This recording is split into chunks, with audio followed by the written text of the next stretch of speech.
কিতাবটি বাংলা অনুবাদ হয়েছে। যদি কেউ সম্ভব হয় কিনে এই কিতাবটি পড়বেন। এই কিতাবের মধ্যে তিনি 70টি কবিরা গুনাহকে একত্রিত করেছেন, যার প্রত্যেকটির পরিণতি অত্যন্ত ভয়াবহ। তার ভিতরে এমন 5টি ভয়ানক কবিরা গুনাহ আছে যা করলে নির্ঘাত আল্লাহর জাহান্নামে যেতে হবে। দুঃখজনক হলেও সত্য কথা, আমরা আজকের এই মাহফিলে যারা উপস্থিত হয়েছি, আমরা সবাই কম বেশি এই 5টা কবিরা গুনাহের মধ্যে লিপ্ত আছি। জোরে কর নাউজুবিল্লাহ। সুতরাং আমাদেরকে শুনতে হবে, এবং যদি আমরা এই 5টি কবিরা গুনাহের ভিতরে লিপ্ত থাকি, তাহলে আমাদের সকলকে তওবা করে একসঙ্গে দোয়া করে বাড়ি যেতে হবে। রাজি আছেন তো ইনশাআল্লাহ? জোরে বলেন, রাজি আছেন তো ইনশাআল্লাহ? শেষ পর্যন্ত আমার সঙ্গে থাকতে রাজি আছেন তো ইনশাআল্লাহ? আল্লাহ কবুল করুন। জোরে বলেন আল্লাহুম্মা আমিন। আরো জোরে বলেন আল্লাহুম্মা আমিন। কয়টা কবিরা গুনাহ? আরো জোরে কোন কয়টা? 5টি এমন ভয়ানক কবিরা গুনাহ আছে যা করলে নির্ঘাত আল্লাহর জাহান্নামে যেতে হবে। চলুন আমরা এক এক করে আলোচনার মধ্য দিয়ে সেই বিস্তারিত 5টি কবিরা গুনাহ কি আমরা একটু জেনে নেই। আল্লাহ আজকের মাহফিলকে কবুল করুন। জোরে বলেন আল্লাহুম্মা আমিন। 1 নম্বর কবিরা গুনাহ, যেটা করলে নির্ঘাত আল্লাহর জাহান্নামে যেতে হবে, সেই কবিরা গুনাহটি হলো নামাজ না পড়া। 1 নম্বর কি? একটু জবাব দেন। 1 নম্বর কি? নামাজ না পড়া। নামাজ যারা পড়বে না, এরা যাবে আল্লাহর জাহান্নামে। কথা কার? আরেকটু জোরে বলেন, কথা কার? আল্লাহ রাব্বুল আলামিন পবিত্র কোরআনুল কারীমের সূরা মুদ্দাসসিরের ভিতরে সুন্দর করে জানিয়ে দিয়েছেন। আল্লাহ রাব্বুল আলামিন বলেন, ইয়াতাসাআলুনা আনিল মুজরিমিনা মা সালাকাকুম ফি সাফার ক্বালু লাম নাকু মিনাল মুসাল্লিনা ওয়া লাম নাকু নুতঈমুল মিসকিন ওয়া কুন্না নাখুদু মা'আল খাইদিন ওয়া কুন্না নুকাযযিবু বিয়াউমিদ্দিন।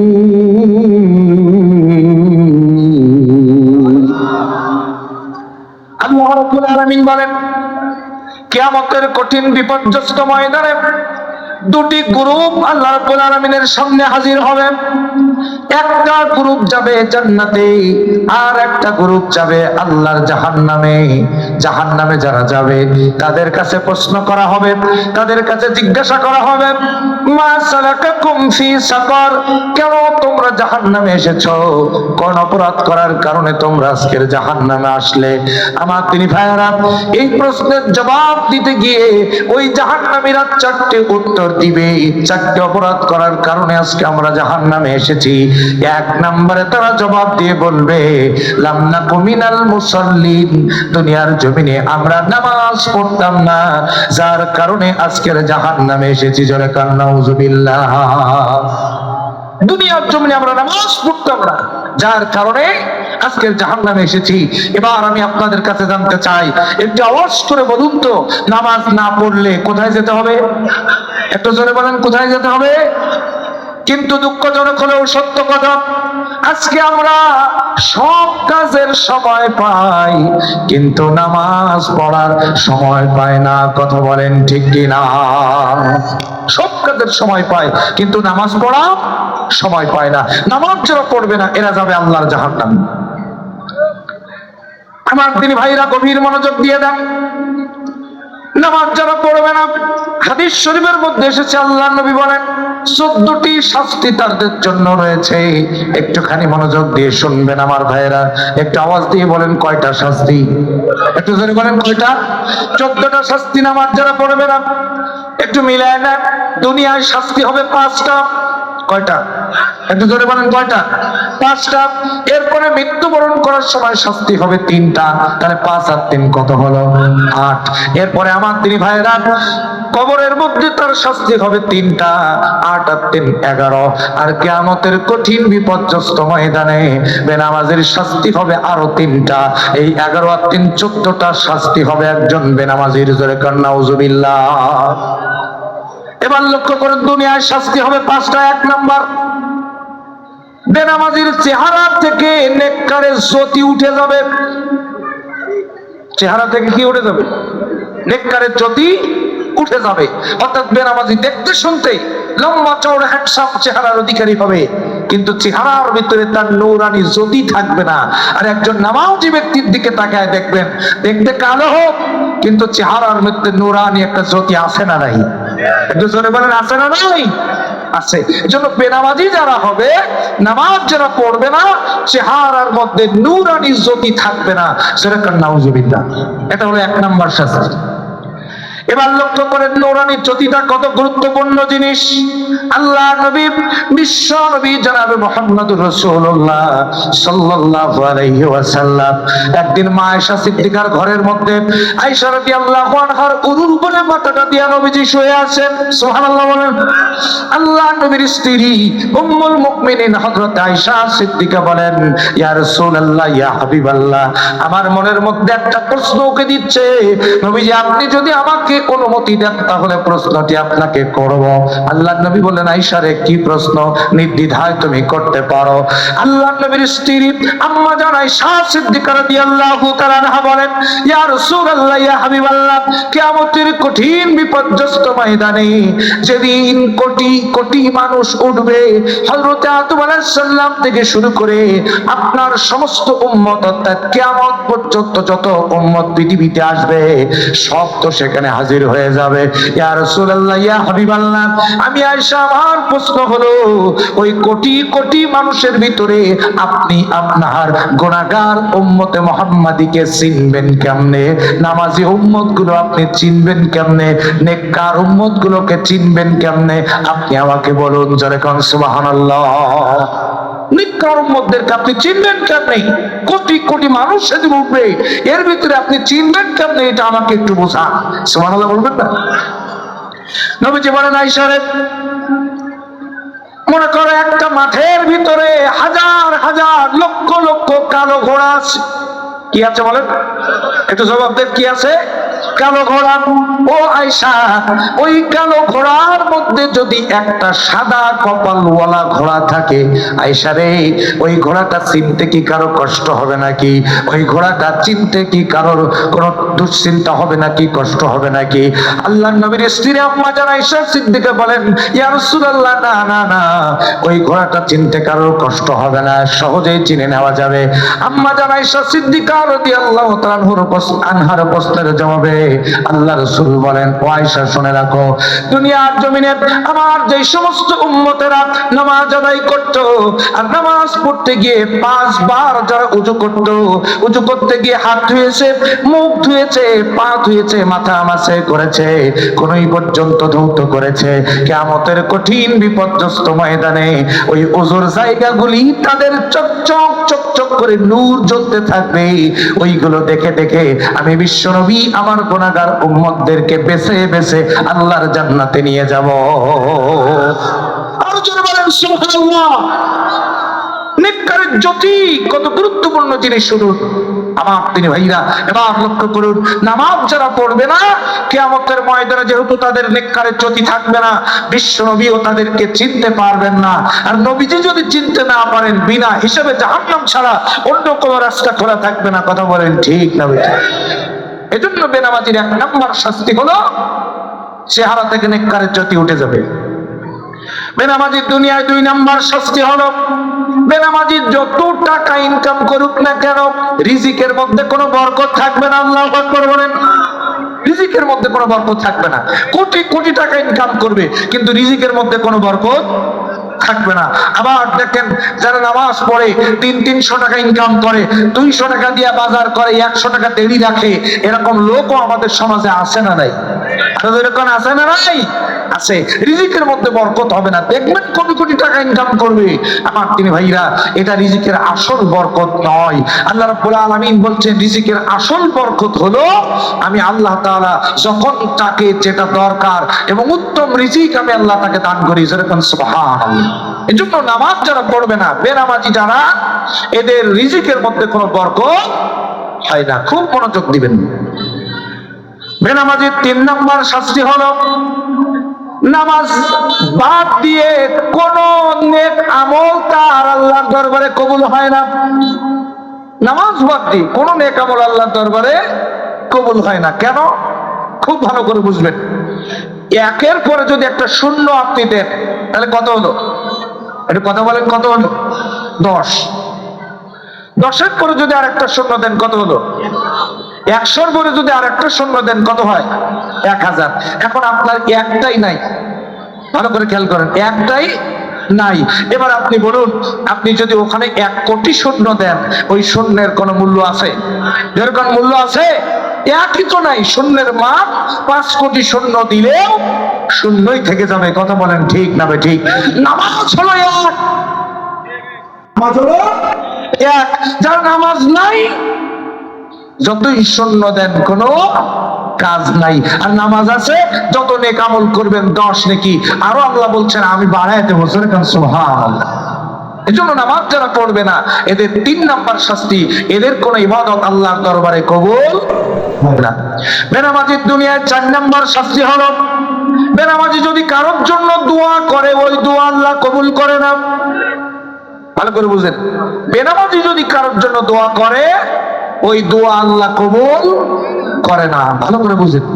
এবার লক্ষ্য করেন, বেনামাজির দুনিয়ার জমিনে 5 নম্বর শাস্তি হলো বেনামাজির জন্য যদি কেউ দোয়া করে, ওই দোয়া আমার আল্লাহ কবুল করে না। বেনামাজি মারা গেলে দেখবেন জানাজার নামাজ পড়ে অনেক দোয়া দরুদ করে মাটি দেওয়া হয়, মনে করা হয় জান্নাতের ভিতরে মেহমান হয়ে গেছে। না, বেনামাজি যারা কাবা শরীফের ইমাম এনেও যদি আপনি জানাজা পড়ান, কোনো কাজ নাই। নামাজ যার নাই তার জন্য কেউ দোয়া করলে কোন দোয়া আল্লাহর দরবারে কবুল হয় না। এটা 5 নম্বর শাস্তি বেনামাজির দুনিয়ায়। নাউজুবিল্লাহ বলবেন না? আমার তিনি ভাইরা এবার লক্ষ্য করেন, বেনামাজির মৃত্যুর সময় 3টা শাস্তি হবে, অত্যন্ত ভয়ানক। 1 নম্বর শাস্তি হলো বেনামাজের মৃত্যুটা হবে অপমানের সাথে, জিল্লাতির সাথে, বেইজ্জতির সাথে বেনামাজের মৃত্যু হয়ে যাবে। 2 নম্বর শাস্তি হলো বেনামাজের মৃত্যুর সময় এত পরিমাণে ক্ষুধা লাগবে, ক্ষুধা, এত পরিমাণে তার ক্ষুধা লাগবে, আমার দিনী ভাইয়েরা, সমস্ত পৃথিবীর সমস্ত মাটি, সমস্ত পৃথিবীর সব খাদ্যগুলো, এমনকি পৃথিবীর সব মাটি, সাতবক জমিনের মাটিও যদি তার পেটের মধ্যে ঢুকিয়ে দেওয়া হয়, 1 চুল পরিমাণ ক্ষুধা তার নিবারণ হবে না। এত ক্ষুধার্ত অবস্থায় তার মৃত্যু হবে। জোরে কান নাউজুবিল্লাহ। এত ক্ষুধার্ত অবস্থায় মৃত্যু হবে, সাতবক জমিন তার পেটের মধ্যে ঢুকিয়ে দিলে তার ক্ষুধা নিবারণ হবে না। জোরে কান নাউজুবিল্লাহ। বেনামাজির 3 নম্বর শাস্তি মৃত্যুর সময় বেনামাজির এত পরিমাণে পানির পিপাসা লাগবে, তাম দুনিয়ার সমস্ত পানি, 7 সমুদ্র, 13 নদী, হাওড় বাওড়, পুকুর পুষ্কুনি, খাল বিল, নদ নালা, যা কিছু আছে না কেন, সমস্ত পানি যদি তার কলিজার মধ্যে ঢেলে দেওয়া হয়, 1 চুল পরিমাণ পিপাসা তার নিবারণ হবে না। যারা কান্না নাউজুবিল্লাহ, 1 চুল পরিমাণ পিপাসা নিবারণ হবে না। বেনামাজি মৃত্যুর সময় এত পানির পিপাসা লাগবে। যারা কান্না নাউজুবিল্লাহ মিন যালিক।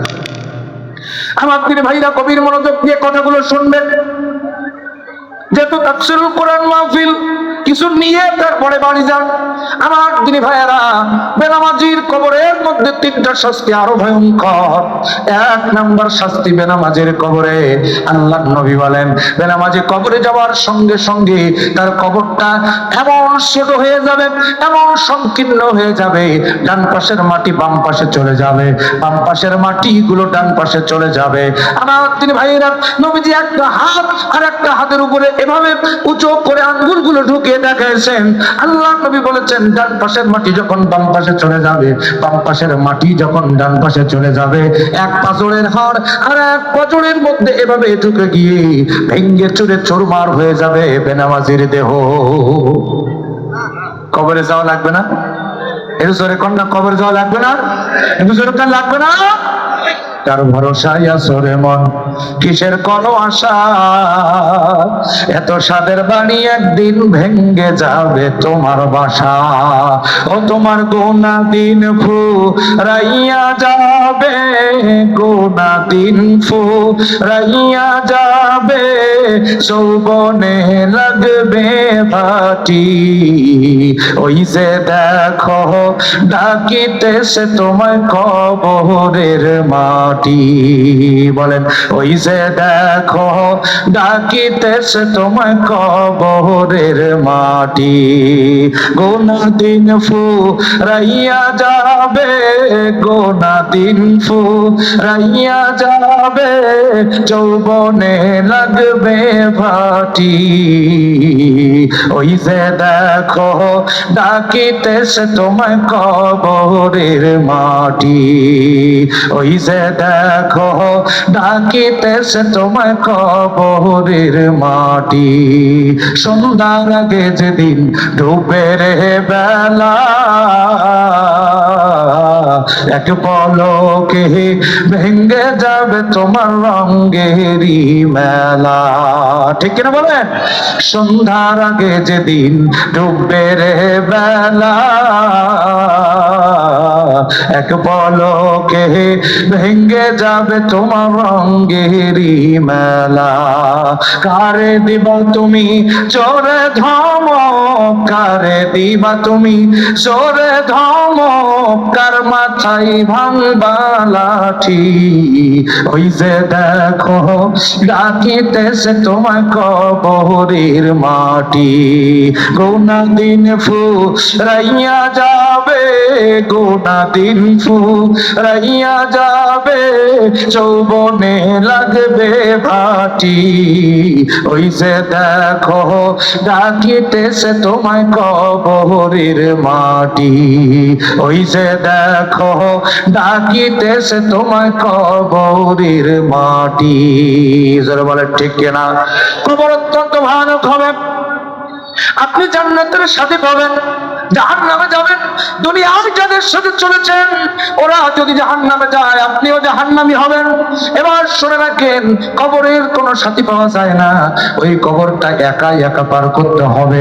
আল্লাহ নবীজি বলেছেন, নামাজ যারা পড়বে না কবর তাদেরকে ধরে ফেলবে, এমন জোরে চাপ দিবে, হাড়গুলো সব সুন্দর করে।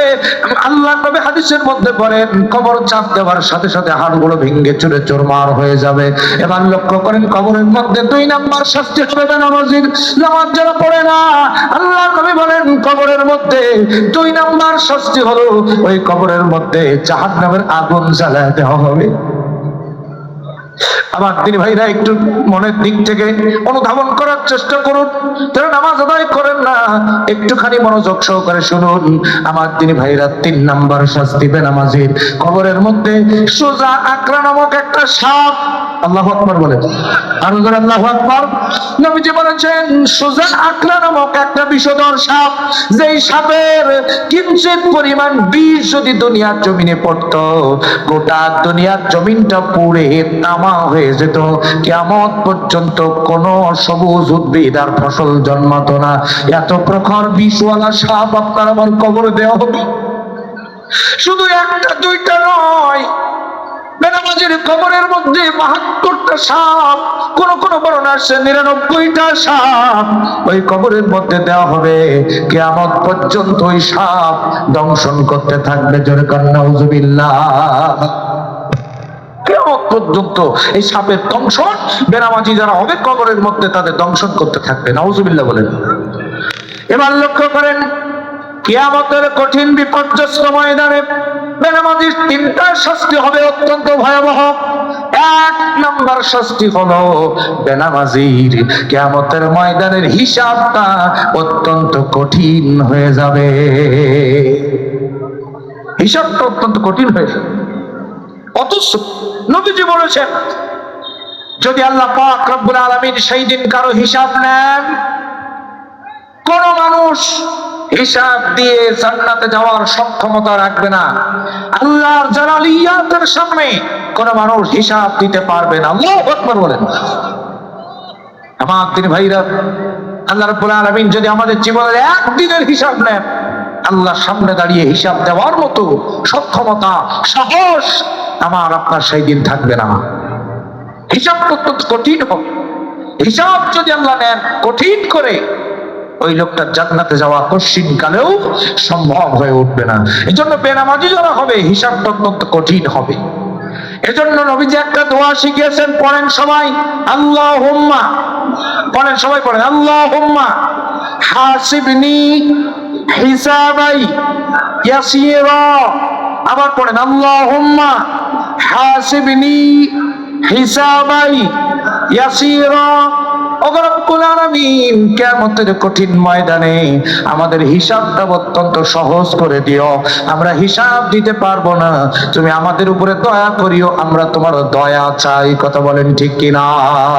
রোজ হাসরে আল্লাহ আমার করোনা বিচার, আল্লাহ করোনা বিচার। বলেন, রোজ হাসরে আল্লাহ আমার করোনা বিচার, আল্লাহ করোনা বিচার। বিচার চাহে না তবু দয়া চাহে এ গুনাহগার, আল্লাহ করোনা বিচার। বিচার যদি করবে কেন রহমান নাম নিলে, ওই নামের গুণে তরিয়ে যাব। কেন এ ধ্যান দিলে দিন ভিখারি হয়ে আমি, ভিক্ষা যেদিন চাইব স্বামী, সেদিন শূন্য হাতে ফিরিয়ে দিতে পারবে না কো আর, আল্লাহ করোনা বিচার। রোজ হাসরে আল্লাহ আমার করোনা বিচার, আল্লাহ করোনা বিচার। হিসাব সহজ হোক, চান কি চান না? যারা বলেন চান কি চান না? তাহলে 5 ওয়াক্ত নামাজ আদায় করতে হবে। যেরকম সুবহান। এবার লক্ষ্য করেন, কিয়ামতের দিন বেনামাজির 2 নাম্বার শাস্তি, কিয়ামতের ভয়াবহতা তাকে গ্রেফতার করে ফেলবে। হাদিস শরীফের মধ্যে অসংখ্য গণিত ভয়াবহতার কথা আল্লাহ উল্লেখ করেছেন, কোরআনে কারীমের মধ্যে আল্লাহ উল্লেখ করেছেন। আমার দিনী ভাইয়েরা, সেদিন কোনো মানুষকে চিনতে পারবে না, স্বামী তার স্ত্রীকে চিনতে পারবে না, সন্তান তার মাকে চিনতে পারবে না, মা তার সন্তানকে চিনতে পারবে না, বন্ধু তার বন্ধুকে চিনতে পারবে না। আমার দিনী ভাইয়েরা, আজকে সূর্যটা পৃথিবী ছাড়া 9,30,00,000 মাইল দূরে অবস্থান করছে। ওই সূর্যটা কিয়ামতের ময়দানে মাথা মাত্র 1 থেকে 1.5 হাত উপরে চলে আসবে। আমার দিনী ভাইরা, আল্লাহর নবী বলেছেন, সূর্যের তাপে পায়ের নিচের জমিনটা তামা হয়ে যাবে। আমার বাবাজিরা, ভাইরা আমার, গভীর মনোযোগ দিয়ে দেন। ওই সূর্যের প্রখর তাপে মানুষের মাথার চামড়িগুলো টাস টাস করে ফেটে গিয়া ঘৃণগুলো টকবক টকবক করে ফুটতে ফুটতে নাক কান গলা বেয়ে বেয়ে জমিনের মধ্যে পড়তে থাকবে। আমার দিনী ভাইরা, ওই কঠিন কিয়ামতের ময়দানে মানুষ শুধু ছোটাছুটি করতে থাকবে আর বলবে, আইনাল মাফার, আইনাল মাফার, আইনাল মাফার। পালাবো কোথায়, পালাবো কোথায়, ভাগবো কোথায়? আল্লাহ পাক রব্বুল আলামিন তখন গায়বী ভাবে আওয়াজ দিয়ে বলবেন, পালানোর কোনো জায়গা নাই, ভাগবার কোনো জায়গা নাই, যেদিকে যাবা সেদিকে আমি আল্লাহ আমার ক্ষমতা বিরাজমান, পালানোর কোনো জায়গা নাই। আমার দিন ভাইরা, গভীর মনোযোগ দিয়ে দেন। ওই কঠিন কিয়ামতের ভয়াবহতা বেনামাজিদেরকে গ্রেফতার করে ফেলবে। জোরে কোন নাউজুবিল্লাহ। এরপরে আল্লাহ রাব্বুল আলামিনের হাবিব বলেন, কিয়ামতের ময়দানে বেনামাজির 3 নাম্বার শাস্তি, 14 নাম্বার অর্থাৎ শেষ শাস্তি হলো, বেনামাজিকে আমার আল্লাহ পাক ধরবেন, কোনো কথা নাই, একেবারেই জাহান্নামে নিক্ষিপ্ত করে দেবেন। জোরে কোন নাউজুবিল্লাহ। বেনামাজিকে ধরবেন, অপমানের সাথে জাহান্নামের মধ্যে নিক্ষিপ্ত করে দেবে। নাউজুবিল্লাহ। আমাদের ভাইরা, আমার বাবাজিরা, এই 14টি শাস্তি বেনামাজির হবে কিয়ামতের ময়দান, কবর, মৃত্যু আর দুনিয়া মিলে 14টি শাস্তি। এখন আপনি যদি মনে করেন যে হুজুর এই 14টি শাস্তি আমি সহ্য করার জন্য প্রস্তুত আছি, তাহলে আপনার ব্যাপারে কোনো ওয়াজ নাই। আপনি যদি মনে করেন 14টি শাস্তি আমি সহ্য করতে প্রস্তুত আছি, আপনার ব্যাপারে কোনো ওয়াজ নাই। কিন্তু যদি মনে করেন যে হুজুর আল্লাহর জাহান্নামের যে বর্ণনা শুনলাম, যে আযাবের বর্ণনা শুনলাম, একটি সেকেন্ড এই আযাব সহ্য করার ক্ষমতা আমাদের নাই, তাহলে হাতে পায়ে ধরে অনুরোধ করব আল্লাহর ওয়াস্তে নামাজটা ছাড়বেন না, নামাজ ছাড়বেন না, 5 ওয়াক্ত নামাজটা আদায় করুন। এই নামাজ আপনাকে অন্যায় কাজ থেকে দূরে রাখবে। সুবহানাল্লাহ বলেন। নামাজ পড়বেন, আল্লাহ রাব্বুল আলামিনের কাছে যা চাইবেন আল্লাহ রাব্বুল আলামিন কবুল করে নেবেন। জোরে বলেন সুবহানাল্লাহ। নামাজটা হচ্ছে সবচেয়ে বড় দোয়া। সুবহানাল্লাহ বলবেন না? নামাজটা কি সবচাইতে বড় দোয়া। এই নামাজ যারা পড়বে না, 1 নম্বরে তারা যাবে জাহান্নামে। যেরকম কোথায় যাবে? যেরকম কোথায় যাবে? জাহান্নামে। আমার প্রিয় ভাইরা, এবার বলুন আমরা কি কেউ জাহান্নামে যেতে চাই? একটু জোরে বলেন, জাহান্নামে যেতে চাই? আমার প্রিয় ভাইরা, তো জাহান্নামে আমরা যারা যেতে চাই না, আমাদের কাজ হলো আমাদেরকে নামাজ 5 ওয়াক্ত আদায় করতে হবে। পারবো তো ইনশাআল্লাহ? যেরকম পারবো তো ইনশাআল্লাহ। এবার আসেন 2 নম্বর কবিরা গুনাহ, সেটা করলে নিঘাত আল্লাহর জাহান্নামে যেতে হবে। সেই কবিরা গুনাহটি হলো ভালো ভালো মানুষের বিরুদ্ধে মিথ্যা অপবাদ দেওয়া। আবার শুনুন, ভালো ভালো মানুষের বিরুদ্ধে মিথ্যা অপবাদ যারা দিবে এরা যাবে আল্লাহর জাহান্নামে। কথা কার? একটু জোরে বলেন, কথা কার? আল্লাহ রাব্বুল আলামিন বলেন সূরা নূরের 23 নম্বর আয়াত, আল্লাহ পাক বলেন ইন্নাল্লাযীনা ইয়ারমুনাল মুহসানাতিল গাফিলাতিল মুমিনাতি লুইনু ফিদ দুনিয়া ওয়াল আখিরাহ ওয়া লাহুম আযাবুন আযীম। আল্লাহ পাক বলছেন নিশ্চয়ই যারা ভালো ভালো মানুষের বিরুদ্ধে মিথ্যা অপবাদ দেয় ওরা দুনিয়ায় হবে লাঞ্ছিত, অপমানিত, অপদস্থ, আর কিয়ামতের কঠিন বিপর্যস্ত ময়দানে ওরা যাবে আল্লাহর জাহান্নামে। এবার একটু আওয়াজ করে বলুন তো, আমাদের সমাজে মিথ্যা অপবাদ আছে না নাই? একটু জোরে বলেন, মিথ্যা অপবাদ আছে না নাই? আমার দিদি ভাইরা, আমাদের সমাজে সবচেয়ে বেশি মিথ্যা অপবাদ দেয় মহিলারা। কতক্ষণ কতক্ষণ আরো জোরে বলেন, কারা দেয়? মহিলারা। 4 জন 5 জন এক জায়গায় হলেই দেখবেন একেবারে কোমরে শাড়ির আঁচল পেছাইয়া ও স্বামীরেও ছাড় দেয় না। কতক্ষণ আছে না? যখন আছে না? আছে না? এই মিথ্যা অপবাদ যারা দিবে এরা যাবে আল্লাহর জাহান্নামে। কথা কার? একটু জোরে বলেন, কথা কার? দুনিয়ায় হবে লাঞ্ছিত আর কিয়ামতের দিন যাবে আল্লাহর জাহান্নামে। আমার দিনী ভাইয়েরা, মিথ্যা অপবাদ কত ভয়ানক জিনিস, ছোট্ট একটু উদাহরণ আপনাদের মাঝে পেশ করতে চাই, গভীর মনোযোগ দিবেন।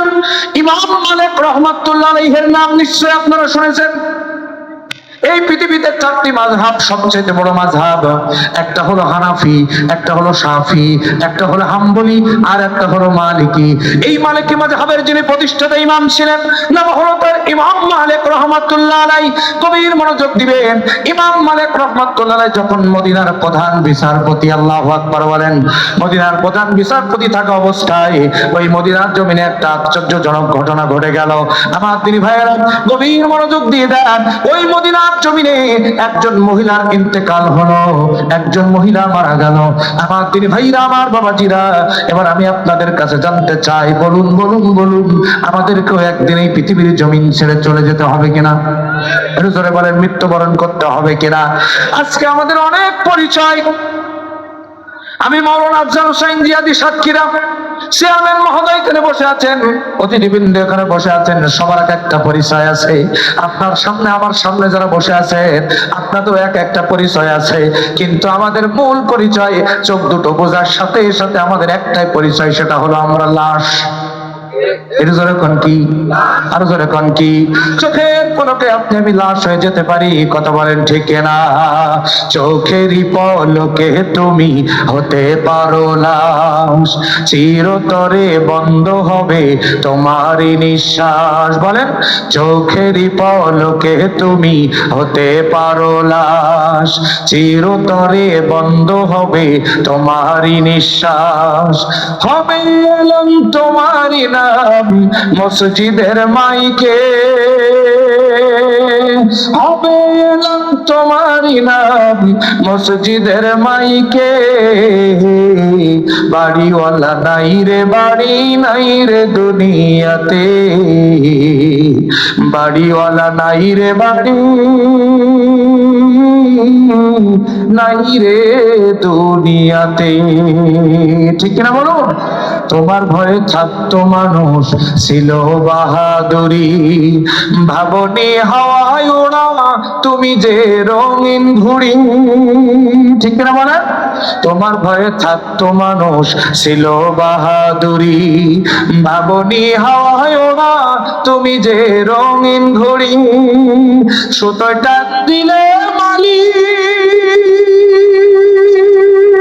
ও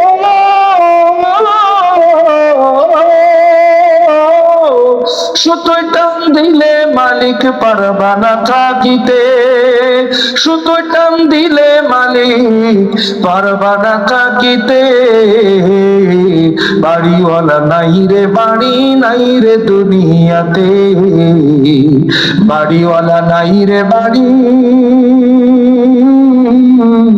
নাই রে দুনিয়াতে। কেউ থাকতে পারবো না, কথা বলেন ঠিক কিনা? আমার দিদি ভাই ইমাম মালিক রাহমাতুল্লাহ আলাইহি যখন মদিনার প্রধান